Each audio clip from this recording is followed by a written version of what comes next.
大家午安。午安。到了《申命记》第5章了哦。第5章其实很多地方大家都很熟哦。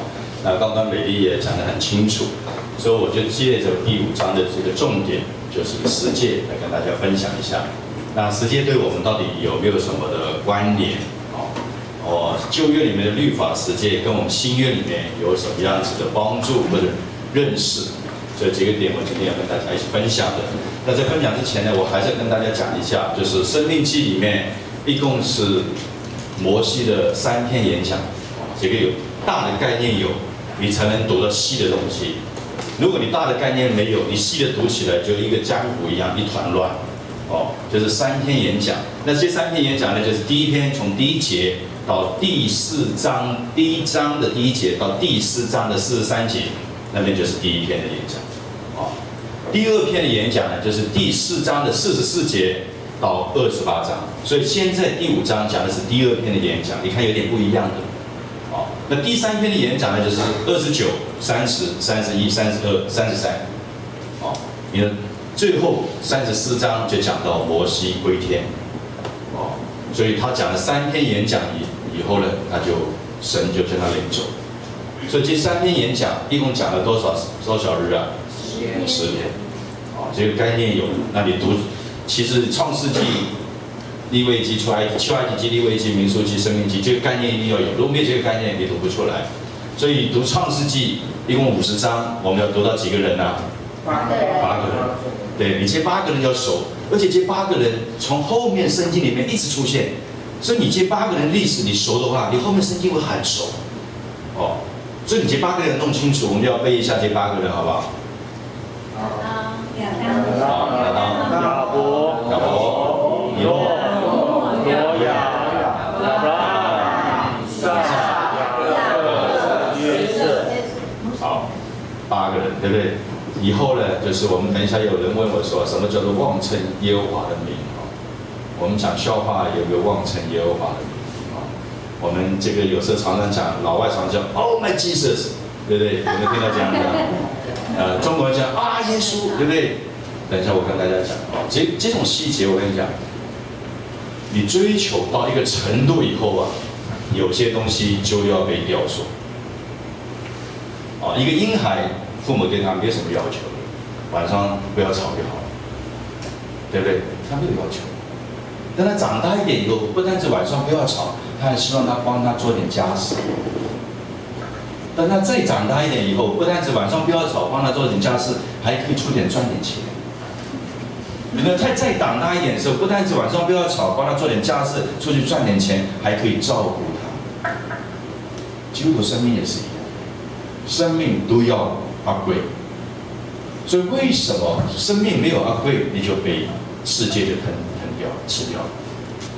一个孩子小的时候，晚上不要吵就好了。如果对他20岁的时候，父母对他还是说晚上不要吵就好了，那这个孩子大概有图了，对不对？到了50岁还是晚上不要吵就好了，那这个孩子大概就是不正常。所以其实基督徒很多基本的真理，弟兄姊妹真的很重要。你不认识这个生命的重要，你就会被世界吞噬掉，你就会被仇敌吞噬掉。不管是哪一个宗派、哪一个教会、哪一个堂、哪一个派，不讲这些生命的道路，我跟你讲，这个教会都不是神所喜悦的教会，因为他第一对不起神，第二他对不起兄弟弟兄姊妹，别让弟兄姊妹不警觉这个东西。我们通常都不警觉就会失败了。所以在创世纪8个人物，我们要常常互相背。下次我们见到面的时候，不要说老王你吃饱了没有？老王背一个8个人物给我听听看，创世纪。因为他就马上就会跟我讲说，弟兄你背12支派给我听听看，对不对？那我们继续就是好像吟诗作对一样，对不对？那你背背看这个12使徒给我听听看，对不对？你可不可以讲一下民数记到底是outline是什么？我跟你讲，一直这样子彼此问话，对于互相都是个祝福，而且你做不到也没有关系，也不惩罚的，对不对？但是你有个警觉在那边。人你知道吗？有压力是正常的，明白吗？一个真的懂做人的人，一个不懂压力的人，这个是废物，你知道吗？人永远是会压力的，那问题是你怎么处理这个压力，就是靠神的智慧。没有压力的人活着是没意思的，你知道吗？都是怨天尤人的。我这次去香港，我礼拜五晚上去，因为晚上就有事情。礼拜五、礼拜六、礼拜天，那边的教会就一直希望跟我们联络。他们从我的网站呢看到，他们一直希望跟我们连线，我更多的时间过去。那事实上我的时间就这么多，因为我现在重心就是放在丰益组的里面。所以为什么刚才白弟兄讲的时候培训我有要求我觉得我不要求我对不起你对不起你，就好像一个医生一样，他对病人的要求其实对不起那个病人，应该好好跟他讲，你一定要这样做，你不这样做不好。我觉得有很多其他的教会他们都很想听我解经方面的一个亮光，但是我们却好像培训的人好像人数越来越少。其实我们从礼拜一到礼拜六，原则上在国内的，我再算了一下，实际的人应该有120到150个人。那培训1个月才1次，这些人应该都来，除非你出国，或者是有特别大的事情。神要召你做一些事情，否则应该都放下，应该来接受培训。那为什么培训不是我一个人讲呢？因为我要成全弟兄姊妹。那你说，你讲的比较好呢？不是这样讲。那如果是要比较的话，我也不敢讲，请保罗来讲最好，对不对？那保罗说我也不敢讲，那请主耶稣来讲最好，对不对？那主耶稣为什么自己不亲自跟我们说话呢？圣灵为什么不？圣灵住在我们里面呢？主耶稣可以跟我们说话的。很多人说我没有知道耶稣跟我说话，我是常常知道耶稣在跟我说话。所以你要了解，你要明白，你才会抓到。所以培训应该是有120到150个人来，这个小组才是认真的小组。我这次去香港的时候，我就跟他们讲个题目，就是我上次跟你们提过一下的，就是神的独孤九剑，讲到十字架的9面认识。他们听完以后，他们一个教会，他们是连线的教会，所有几个地方教会全部连线。就是那天我在主堂讲，但是其他教会全部都看这个 Skype 就连线。他们讲完以后，他们的牧师就跟我讲说，希望我明年暑假去帮他们带他们特会。那特会就是住在那边几天的时间。那我说我要祷告看看，因为这些时间不是我拿得出来。我讲这个意思是什么？我不是说我有多厉害，我的意思是，如果你真的相信从我们丰益组的意象里面真的能够得着，你的表现应该不是这样子。现在很多外面的职场要跟我们连线，我都不敢答应。为什么？我们人手不够，我们人手不够。我们现在服侍的人，大概我姊妹跟我说，你的始终的人大概只有10几个人。我心里面听得很凉我们1个月1000多人次，起码有150个人，我始终只有10几个人，真的很可怜对不对？那即使这样做来做去都是他们，那他们蒙福也是他们，将来的冠冕也是他们，那我应该是个失败的负责人，1/10很失败，对不对？很失败，所以我就决定之后，我就开始有个要求，就是有个制度在那里。那这个要求呢，没有惩罚的，有要求表示是你要有责任，你不能来，你要什么？请假，接受责任。要求不是说你非来不可，对不对？那不是共产党，对不对？我们也不是搞法西斯主义，对不对？不需要。要求是这样，就是你当这个是一件事，阿妹吗？我不希望你当这个不是一件事，这不好，这个不好。所以在民数记里面，我们知道它有3篇演讲，以这3篇演讲其实就讲到了6件事情，对不对？第一件讲到是什么？神一直提醒他们是什么？从埃及地叫你们走出来。所以你读到几个你所有从申命记里面都讲到几个东西，你要记得，我从埃及地为奴之地什么叫你走出来？你不是在埃及做皇帝啊？不是啊，是为奴的。今天这句话一样提醒我们，不用承认，我们以前是为奴之地，神叫我们救出来，到了什么地步啊？与神的儿子什么同国。我们本来是灭亡的，我们是灭亡之子。这唱诗歌，为什么我现在礼拜2也是训练他们唱一些比较有意义的古诗？我不是说心思没意义，我是一个比较容易接纳很多表现的人。有的人不行的，我就是祷告就是很安静的，你吵一下都不行的。有的人我就要拍手要跳，不跳我就不来了，对不对？那我不会。神造每个人个性都不一样。我们如果以自己的标准去限制神的作为，那你是得罪神的，阿们吗？你以为神就是聚会就安安静静的，神说不是，对不对？你以为聚会就是吵吵闹闹的，神说不是。有不同的人，但是我们人的度量应该接纳每一个弟兄姊妹，阿们吗？这叫肢体。所以眼不能对耳说，你为什么看不见？因为它不是眼，它是耳朵。耳朵不能跟嘴巴说，你为什么听不见？嘴巴不能对脚说，你为什么不能吃东西？脚也不能跟鼻子说，你为什么不能走路？为什么？因为神太丰富了，阿们吗？我们看见有限，所以我看到这些教会贫穷的教会，大多都这样，我就是这样，我就这样，这个教会等候审判。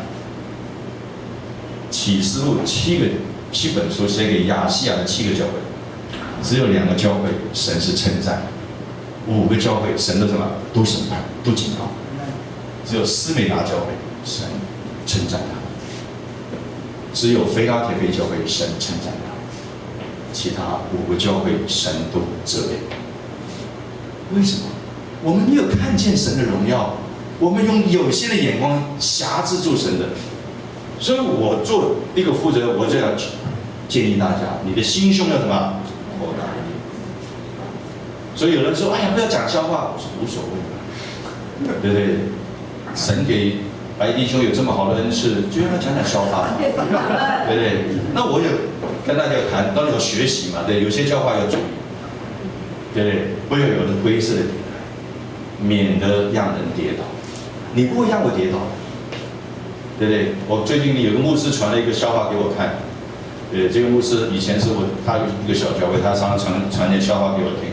我那天不是有意无意看那个笑话，他就说有一个熟男带个熟女去了一个什么很大的一个舶来品公司，那个名字我也不记得，这非常有名的公司啦。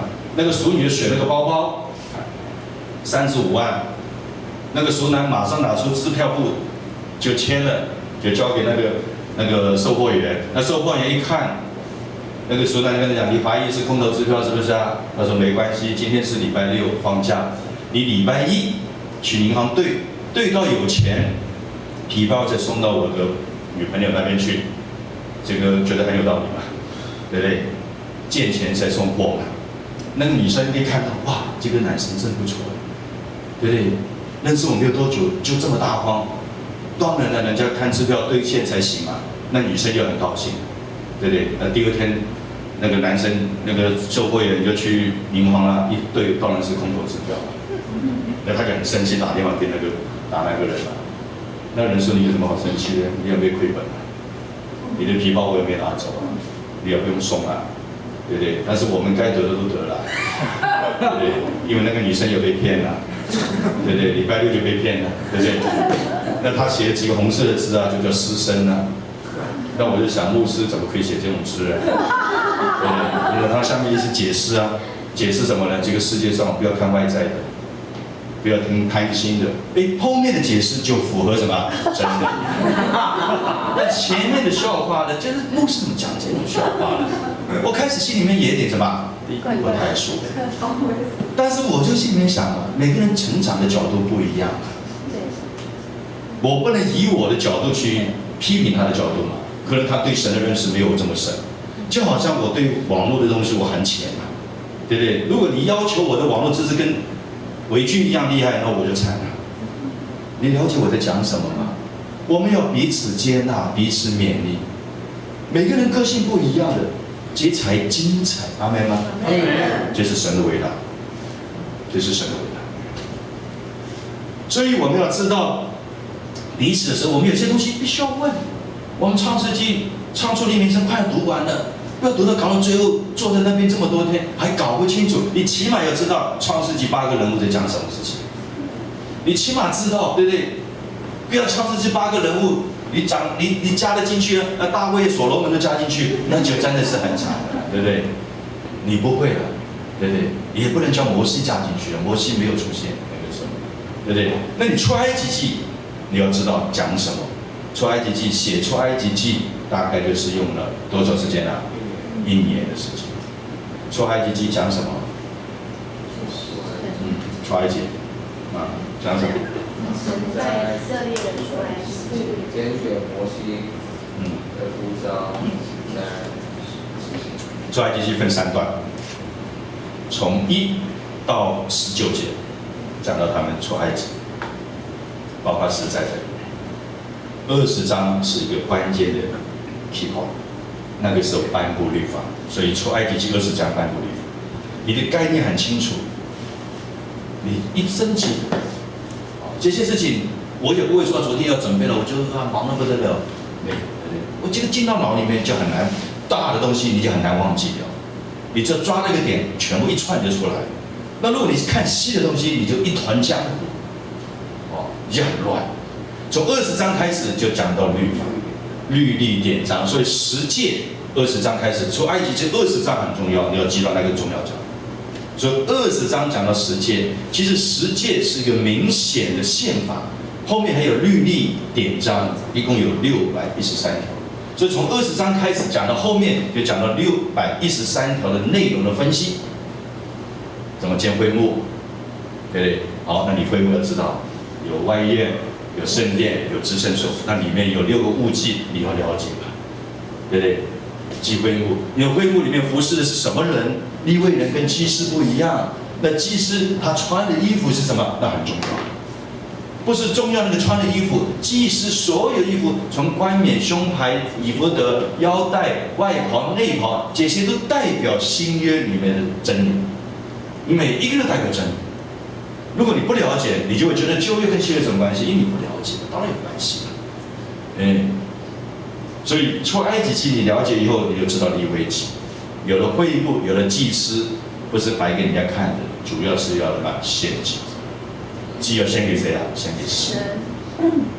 所以祭物一共有几个祭，你要知道，对不对？几个赎罪祭、赎愆祭、平安祭、赎祭，还有一个什么祭啊？燔祭，最重要的一个，对不对？所以你了解这些祭物，这些祭物每一个祭物代表都不同的意思。那如果你厉害的，你可以再深入一点。那起码你不厉害的，就知道5个祭物大概讲什么嘛，对不对？你大概要了解嘛，就每个药你大概了解是这个吃的是做什么用的嘛，对不对？你不要搞得一塌糊涂嘛。所以出埃及记讲完了以后，引了民书记，民书记就记2个数字，对不对？一个就是643500，对不对？604350个。另外一个什么？61730。为什么？一个是在西乃山数的人数，做民数就数人数，数的人数做什么目的？你厉害的多讲一点，不厉害的就讲到这边已经还不错了，对不对？然后另外一个617300人是什么？在摩亚平原要进入迦南地的时候，再数一次人数。你要准备征战，那民书记一共写了多久啊？38年，我们一直兜圈嘛，对不对？一直兜圈。那如果你厉害的，你可以再深入去解释。那如果你是普通一般的，你听这已经很厉害了。你去其他教会随便找个长老讲讲看，他都讲不出来。这不是骄傲，这是我们对神的认识，明白吗？你对神有认识，你的生活才有力量，你才会听得到神跟你讲话。你不认识神，神跟你讲话打雷的声音而已嘛，对不对？或者他有微小的声音，你也听不见嘛，因为你想的东西都是钱啊、色啊、贪啊，神有跟你说话吗？所以你要倒空你的器皿，神才有话进来。所以申命记就光就讲了3篇演讲了，对不对？3篇演讲讲到6件事情嘛。演讲内容第一个提醒出埃及那个犹太人，你们是埃及为奴之地，叫你们提出来。今天要提醒我们弟兄姊妹，我们都是本来是该死该灭亡的人，现在神将我们救出来，与神的儿子同国，光不光荣啊？这需要看见啊，看不见你觉得真倒霉啊。所以为什么做个基督徒能够喜乐，就是这个意思，你能看见啊。我今天被老板骂你骂我错了，我就认嘛。我没有错，你骂你就骂嘛，你敢骂神的儿子，你好大胆的，对不对？我替你拉一把冷汗了，对不对？主明明说为你祝福的，我就什么？祝福他；咒诅你的什么？咒诅他。所以我就劝大家不要这个骂我，对不对？你真的得不来的，对不对？那你咒诅长老，你更惨了，对不对？除非我有错，对不对？那我就当然非常小心，我们非常服侍神，非常警醒那个东西，对不对？所以你会不会被这些事情摸着你，知道吗？你不会被世界那个小事摸着你，完全不会摸着你，对不对？有就改，没有就什么？你知道你是什么身份吗？你何必难受呢？你何必为地上的是爬在地上的，在吵吵闹闹，你跟他和在一起呢？对不对？你不需要，所以提醒我们，提醒以色列人。第二个，神告诉以色列，一直提醒他，我带你进去的是什么地啊？迦南牛奶与蜜之地。今天有没有提醒我们？有。我们将来要去什么地方？牛奶与蜜之地。迦南是预表天堂。现在地上为什么迦南地为什么有这么多的问题？因为人不相信神了。伯利恒是粮仓，既能发生饥荒，就是路德基的真理嘛。为什么？人不要神啊，不相信神啊，不是神没有办法，对不对？不是医生没办法，是病人不相信医生啊，他不要来找你这个医生啊，他要去找其他的神来拜，对不对？所以提醒他们，一直提醒他们，我带你去的地方是哪？是牛奶与蜜之地，一直鼓励我们，要鼓励以色列人。第三个，既然我是提你们出来，又带你们进去，所以你们必须要做一个敬拜我的民族。我们要做敬拜的民族，祷告是敬拜，唱诗是敬拜，读经是敬拜，传福音是敬拜，阿们吗？都是敬拜。你有没有在敬拜的生活？敬拜不一定是唱，读经是敬拜，盼望是敬拜，鼓励别人是敬拜，安慰别人是敬拜，奉献是敬拜，帮助是敬拜，就是敬拜。所以第三个，神说你们既然救你们出来，在这么好的地方，你们要敬拜我。第四个，告诉他们说，我颁布的律法你们都要守，因为敬拜就有原则，不能你想怎么敬拜就怎么敬拜，跟吃饭一样，吃饭要有原则，一定要从嘴巴进去，对不对？你不能说从耳朵进去，从鼻子进去，那就会呛死，对不对呀？对不对？所以为什么要有原则，就是这个意思，因为你会错误。第五个，你只要顺服遵守我的道，我就祝福你直到前来。第六个就警告，如果你不祝福，你不守住我的道，你就像迦南地的人一样，就会被我赶出去，在世上像人球一样被人家踢来踢去，就犹太人被人踢来踢去。就是3篇演讲，讲6个主题。那这一篇就是第2篇的演讲，是最长的一篇了。从第4章的44节一直到28章，就讲到神从怎么颁布律法，一直下去。所以第5章其实就讲到律法的宪法，就是10诫。所以10诫要背，不是每个字背啊，但是你大意要知道。所以第1诫是什么？除我以外，不能有别的神。这跟我们新约有什么关系啊？亲爱的弟兄姊妹，所以你要想，你的太太是不是你的神？不是啊。你的丈夫是不是你的神？不是。你的儿子是不是你的神？不是。你的女儿是不是你的神？不是。这些都看得见的。你的老板是不是你的神？不是。你说的。说老板讲的话你要听，还是神讲的话你要听啊？神讲的话。这句话讲的都落在试探里，身体就比较老练了，都要听，否则谁敢用基督徒啊？对不对？那种无知的基督徒在我只听神的，对不对？那是完全不认识神啊！神有透过人跟你说话，阿们吗？神有透过你老板跟你说话啊！神连驴子都跟你说话，鱼都跟越拿说话了，对不对？神为什么不能透过你老板呢？哈佛回来不能跟你说话，对不对？他有透过，但是如果你以神为第一个位置，你知道如何判断，你知道如何判断，你知道听谁的，你知道，你会很清楚。所以除我以外不能有别的神。第二个是无形的神，钱是不是你的神？不是。要注意，地位是你的神，名声是你的神。有人为了名声，他不愿意做神的事情。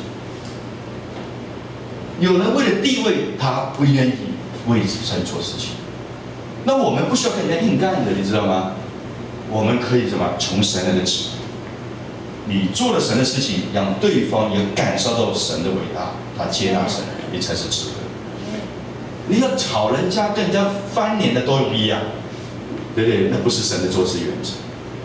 所以你有智慧，你可以以神的方法告诉他，他接纳，而且他佩服你。所以这样你要需要认识神。所以看得见的不是你的神，看不见的也不是你的神。所以第一句很重要是，除我以外不能有别的神。你的心里面神只有排第一，神不做老二。你将神排在第二个位置，就是跟排在最后一个位置是一样的。因为你永远在神的面前还有一件事情你是比他优先的，所以你不会做得好。有些弟兄姊妹啊，一定就我现在将神移位了，移到第二位来了，对不对？以前他是第6位呀，对不对？家庭、事业、儿子、健康，哦，现在都赚完了，年纪大了，对不对？哦，退休了，你说啊，我现在都排第2位了，那我说第1位是什么？当然是健康了。神说无知的人，我今天晚上要你的命。你的健康有什么用呢？对不对？你买这么多保险有什么用呢？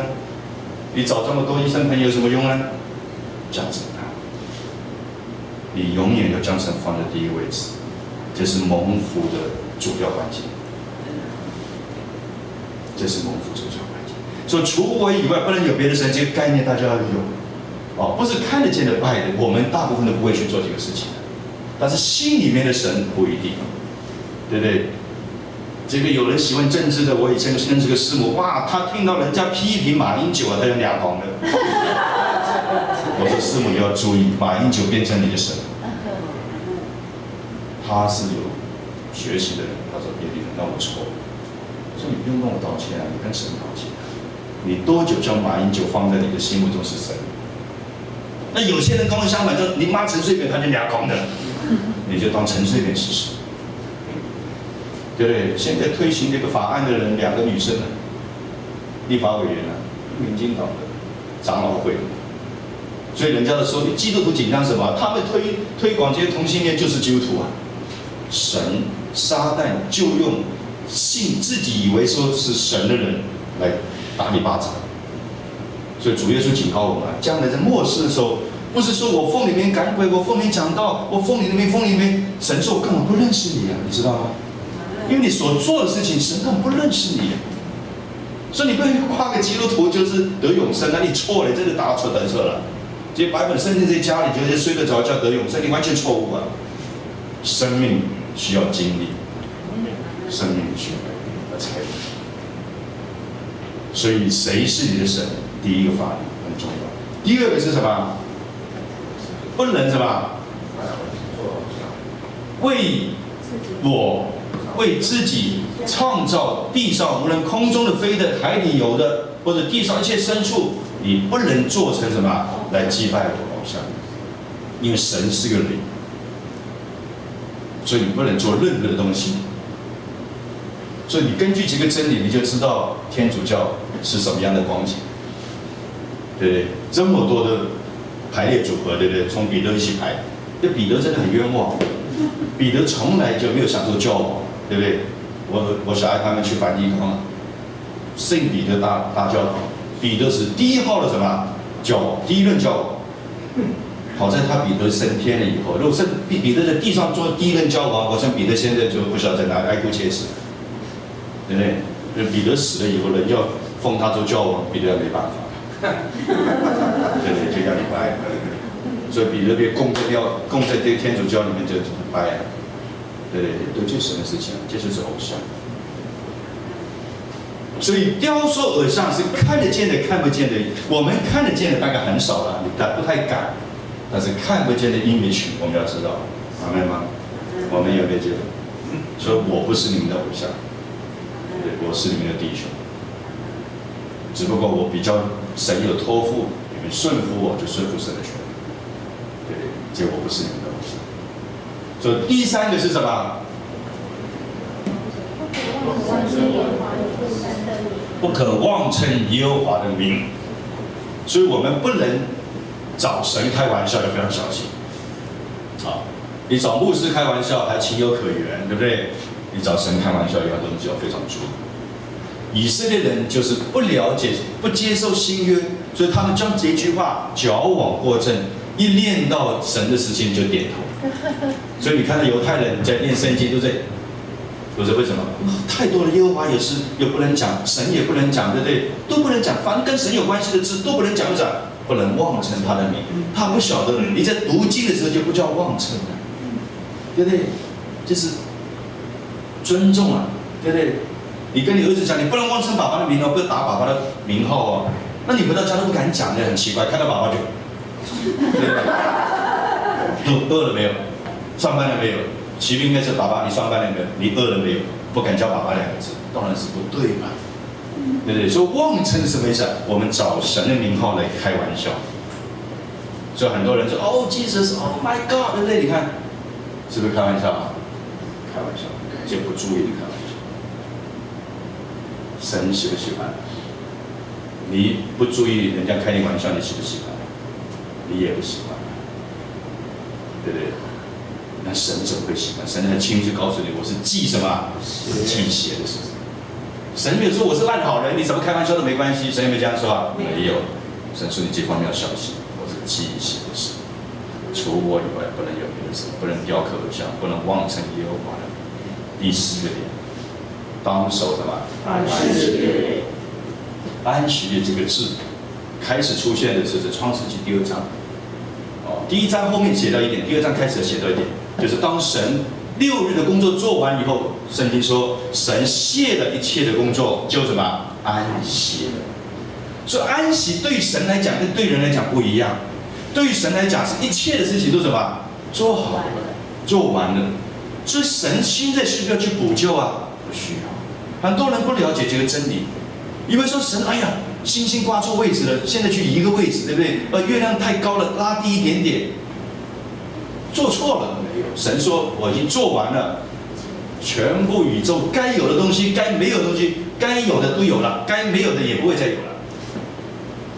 所以不会有外星人，神没有创造，该有的就会告诉你，不该有的就没有。所以安息对神来讲是什么？就是完成。那对人来讲不一样，因为人是第几天做的？第6天做的。人一辈做完以后，不是先工作，先什么？享受。所以安息对人来讲是什么？享受。先了解。所以为什么以色列人他第6天他是安息日？他们安息日是礼拜5晚上的太阳下山到礼拜6的太阳下山，他安息日。他就与神过安息日，他不了解安息日不是为了安息日，安息日是为了谁的？为了人的。所以主耶稣说，安息日是为神设计啊，是为人设计。人不是为安息日，神不是为了安息日去创造个人，不是。神是因为人去设立什么安息日。所以你不了解这个真理，四福音书你根本看不懂啊，对不对？所以你了解这个清晰以后，当守安息日，这反而是给我们这种什么享受。神希望我们人忙碌了一个礼拜，你应该先休息。所以 Sunday is the first day， 礼拜天不是最后一天，是第1天。所以人是先享受，我先放假，培养心情，有了能量，我礼拜1开始上班。你不是说我累了6天，礼拜天好不容易去休息了，那你这样想的话，那就累死了。你们只要了解我在做什么事情吧。你应该礼拜天说，哇，我今天是礼拜天，我休息够了，我才去什么做我事。这个概念一线之差，就像人家去非洲卖鞋子一样，对不对？没有概念的人，非洲人不穿鞋子的去卖鞋子，一定是什么失败。他的概念不是这样想啊，就是因为没人穿鞋子，我去卖才好卖啊，概念不一样。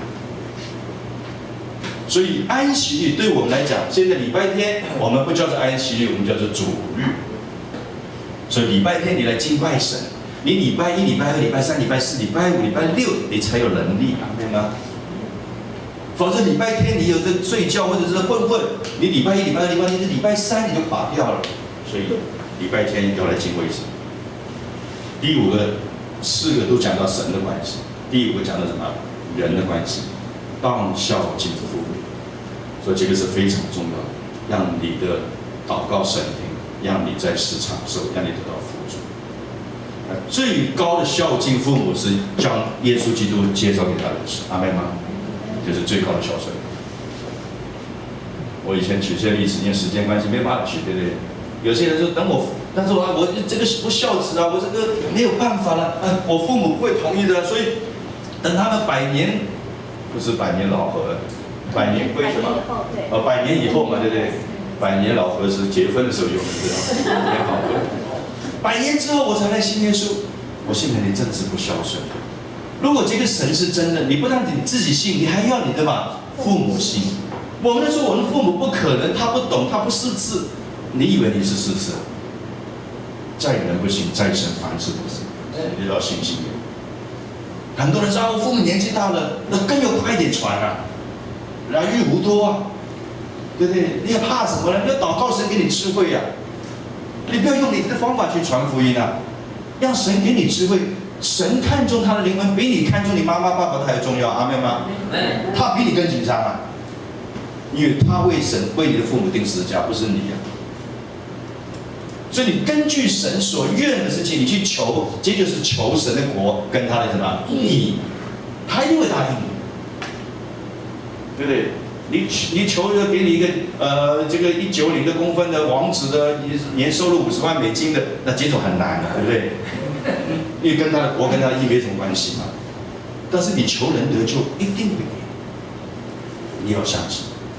所以当孝敬父母，最大的孝敬就是将福音传给他。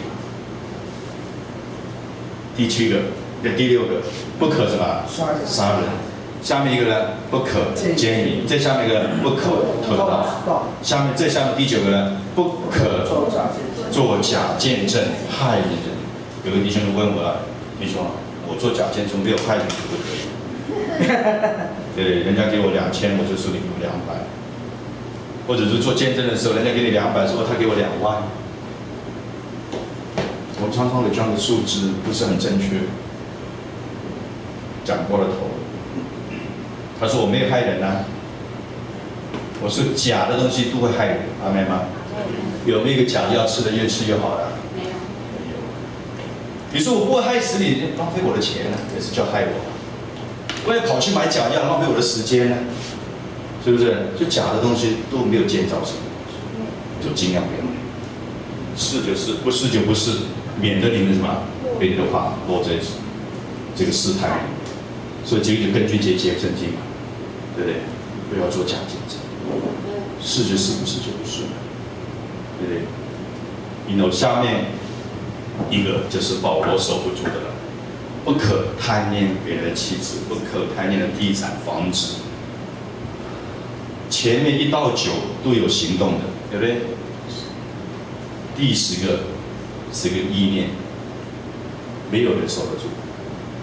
我可以不拜神，我可以不去拜偶像，我不用雕塑，我守安息日，我也不妄称耶和华的名，我不要讲心里面想的跟称就是要说出来的，对不对？孝顺父母我都做得到的，对不对？不要杀人，不要奸淫，不要偷盗。所以很多人都说啊，我也没有偷人，没有杀人。我说你是守住2条而已。10诫守住2条，有8条守不住，守住9条，有1条守不住，都是犯了戒。中华民国有假设有100条宪法，有100条刑法，你说我99条都没有犯，你没有罚我，你就犯了1条就罚你了，对不对？这个概念要有啊。所以第10条没有一个人守得住。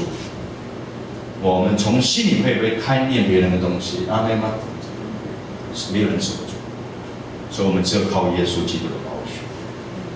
所以这个10诫里面分为2大，刚才讲完细节。有2大类，一大类就是讲到第4节跟第5节，第5条，当照耶和华的话去做，就是当守安息日，当孝顺父母。这个意思是什么？有没有商量的余地啊？没有，直接下命令。你当要做功课，你当要什么？直接下命令。其他8条都是不可，这是劝告，不一样。所以在神的里面，最重要的一条就是神给你的安息，你要安息，阿们吗？不安息对罪神的，就是神直接的命令。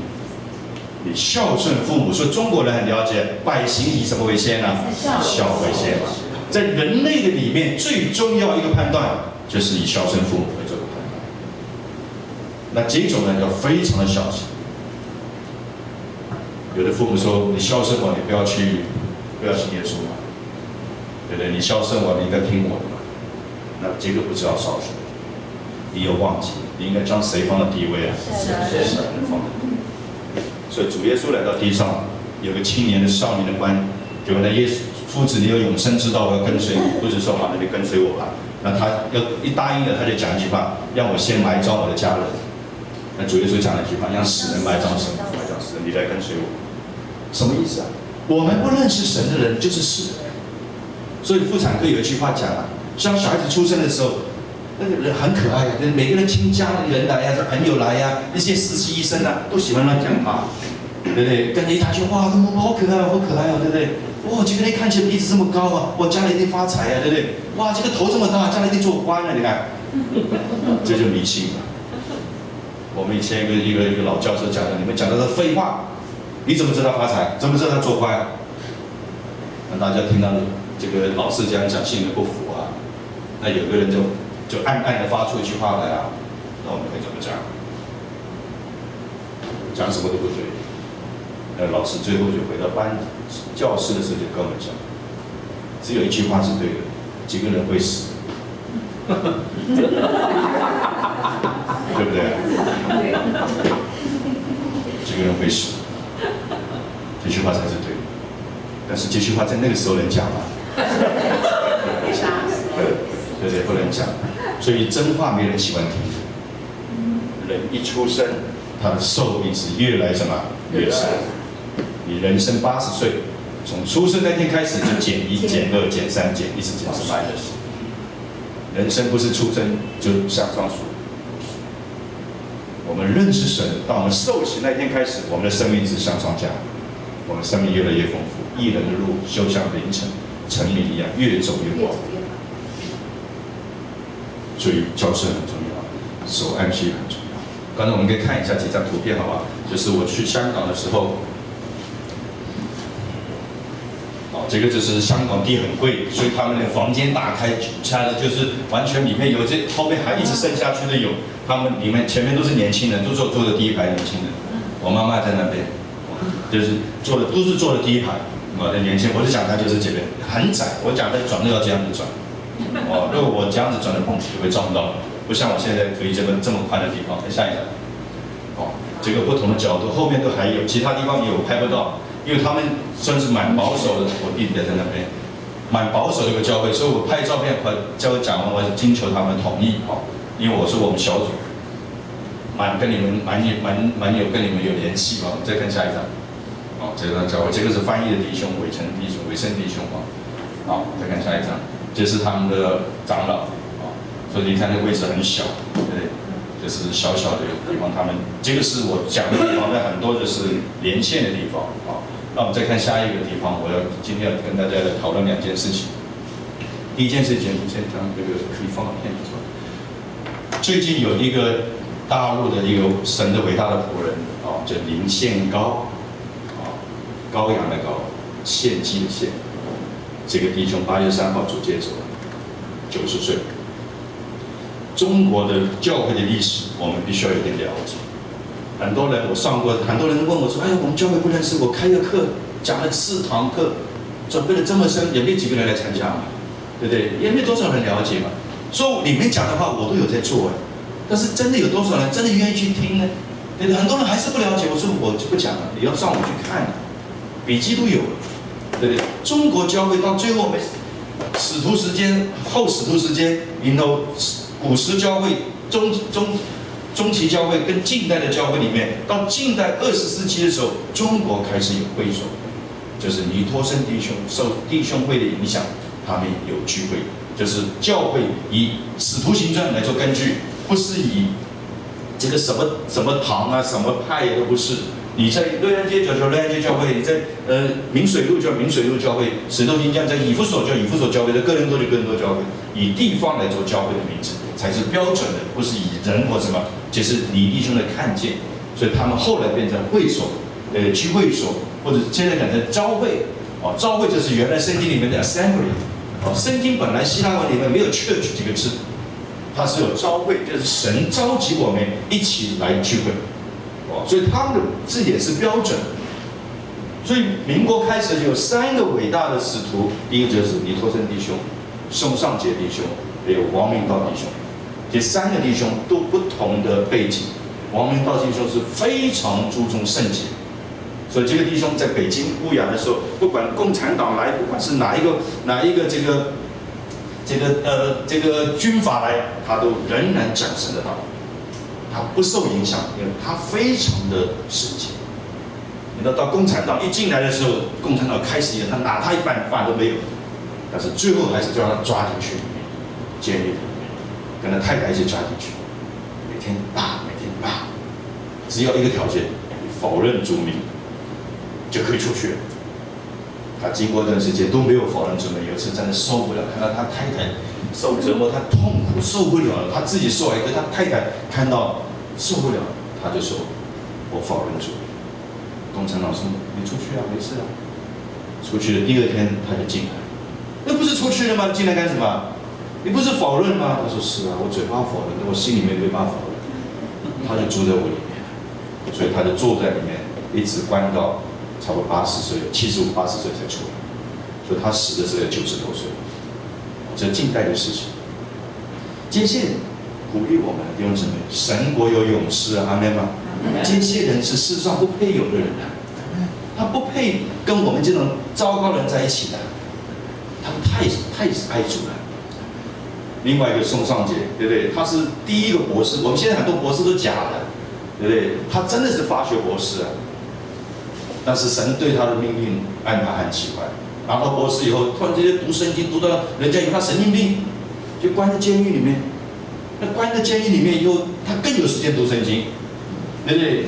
以前那个100年前，中国出个博士那还得了啊，跟出个状元一样哎，每天应酬不完了，对不对？坐在监狱里面好好读圣经，读完时间到了，读通了，神就创他出来。所以他回到大陆的时候，他在美国拿博士。从他博士证全部丢在大地里面，就丢掉，就是为神摆上。所以宋尚节弟兄大概只有40多岁就死了。有人说他累死了，每天传福音，火热传福音，东南亚到处有宋尚节的影子。他也不是活得很长寿，所以宋尚节就是神给他福音的恩赐。王明道神让人看见神的圣洁，尼托生就让人看见神是信实的神。所以你弟兄最后死在监狱里面。那这3个比较知名度比较高的，我们看一下那个这1个弟兄，就有一个录音带，你们可以去买，神州传报协会出的叫《十字架》，这个带已经出来15年了，哦，15年，可能很多弟兄姊妹可能都不太了解的。这个是十字架在中国一共有6片，不同的角度讲，那他们就讲到这个。林谦高弟兄，那个时候他还比较年轻，接着林谦高弟兄，他今年刚刚8月3号就过世。那这个弟兄，他的优点是什么呢？他是不惧恶势力。共产党抓他出来，一抓他出来就讲到，在哪里都讲，在楼梯也讲，在路旷野就讲，什么地方就是有地方都在讲，有人讲就有人来听。再讲再抓回去，每次一放出来人就多1倍，一放出来人就多1倍，抓到共产党手软了，你知道吧？所以最近的他的聚会的地方是3万多人。阿们。所以神的火烧不掉，人的热情会烧掉，阿们吗？所以为什么对明白真理很重要？你要明白自己身份很重要。你明白身份，明白真理，你就不会这么容易被火烧掉，被那个洗掉，他就会被洗掉。好，我们就听一下这个。第3件事情要跟弟兄姊妹分享一下，就是说我们这个地方的聚会到今天是最后一天的结别，我们下个礼拜就是在巴德路2段203号 B2，就是在我们教会的副堂那边可以坐170个人。我们在这边，我发现人数越来越少。我考虑到有几个原因：第一，停车不方便，很多人不方便停车，你也不能怪他，对不对？我也是打电话说，弟兄为什么不来啊？哎，你们停车很不方便。我总不能说你这么爱停车，这么样我也不能这样讲，对不对？这是他不方便啊，我要体恤他，对不对？你责怪他没有用的，你为什么这么懒？所以所有的真理都对自己要求，不是对人要求。我只能跟你们分享，我对真理有要求，反而得到祝福，我给你们做见证。但是我不能要求你，没看见我要求也没用啊。所以我也考虑到弟兄姊妹停车不方便。第二个原因呢？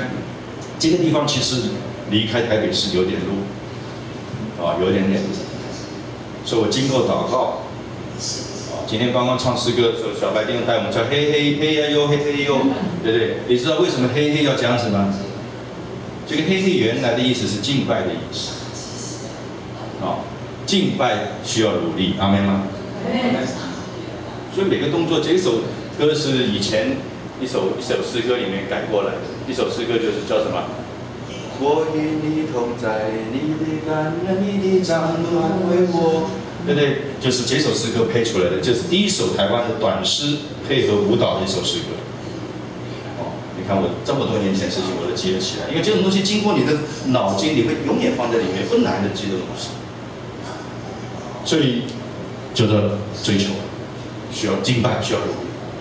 所以我们下个礼拜就是9月5号嘛，对不对？礼拜四，我们的地点就是我们教会的副堂，我已经跟教会已经定下来了。那边方便停车方便，室内停车1个小时20块，所以不受下雨影响。那边我们东西搬也很方便，不用搬，为什么？那边全部有敬拜的乐器，也有讲台，有靠框，麦克风也不会这样子，一闪也不会这样子。地点在八德路中国国民党对面，也比较什么方便。所以我今天在这边宣布，我跟几个同工已经商量过了，可行。所以下个礼拜我们要在那边。我希望我们几个小组，我们必须要有50个人以上的聚会，否则我在这边真的浪费我的时间。我讲1个人也是听，讲500人也是听嘛，所以大家应该将人怎么带到这边来，阿们吗？那个地方可以坐170个人，不受任何的影响。我们一样有哀宴，我们放在外面，一样有哀宴，手有不动，只有地点动。那我希望除了网站通知、小组通知，所有弟兄姊妹也跟他们讲，尤其刚才先走的那个George那边，对，要跟他们讲，全部要通知到。因为这边我们可能要贴个告示。贴1、2天，就是说礼拜4的时候，希望他们配合一下。我们非常感谢慧珍姊妹在这边供应我们差不多2年时间了，1年时间，我们在这边，愿神祝福她的事业，那我现在开始就是因为本来慧珍在这边做小组长，因为她叫风筝小组，所以我们要搬到八德路去，这个小组名字不能用她，因为她不在那边聚会，我不能用她的名字。所以我做的比较独裁一点，我祷告以后呢，我已经选到小组长，希望大家同意，我请盛培做小组长，就是丰培小组。所以网站我们全部改了，就是以丰培小组是礼拜4的聚会，在八德路2段203号9B2，大家有没有其他问题？所有事情都没有影响，那边应该比较近，也比较方便所以停车，你就有人在跟你讲说停车不方便你说很方便。这个20块钱真的太方便，而且不用淋到雨，太方便了。所有东西都一样。我们下一次讲的就是第6章，希望大家通知大家，好不好？那慧珍那边我会请慈荣回去，谢谢慧珍。我们神有意向带着我们走，我觉得很好。回到更大的地方，有椅子，也坐得比较舒服，那个有板有靠背，然后地方也比较大。所以我想这一切我们在神的里面，我们一起配合。然后最后一个点就是9月14号我们培训。那天祥跟我讲，那天是补课，中华民国永远有补不完的课，对不对？他是补哪一天啊？到底？补班补课。中秋不是19号吗？20号礼拜5讲，他把它先辛苦一点再补的。他是补1天还是补半天呢？补1天。补1天。所以如果大家要上班的话，那我们是不是延后1个礼拜？应该是21号，可以嘛哈？那我就给大家延后，本来有半天，我们就下午开始。如果是1天，好，所以一个总统不认识神啊，这是很长的，对不对？1天到了补课，这个时候补课呢，礼拜4放假，礼拜5就上班嘛，对不对？那就补到大家时间都乱掉了。但是我们人活在这个肉体里面，没办法，所以我们就调整一下，我们就变成第3周发给大家通告，好让大家了解。还有没有其他问题？那我们就低头做个祷告。主，我们感谢你在末世的时候，你的灵要浇灌所有凡有血气的人。主，让我们从里面经历神的信实、神的富足、神的荣耀，让我们一生走在神的道路里面，永远不偏离。主，我们感谢你，让慧珍姊妹在1年里面提出她这个地方，让我们在这边安息的来聚会。求主你亲自祝福她的事业。主，我们感谢你，下礼拜开始我们要回到教会的副堂的聚会，让所有弟兄姊妹带着更多的人，因为那个地方大，那个地方好，停车方便。主，你让所有的愿意来的人都可以来。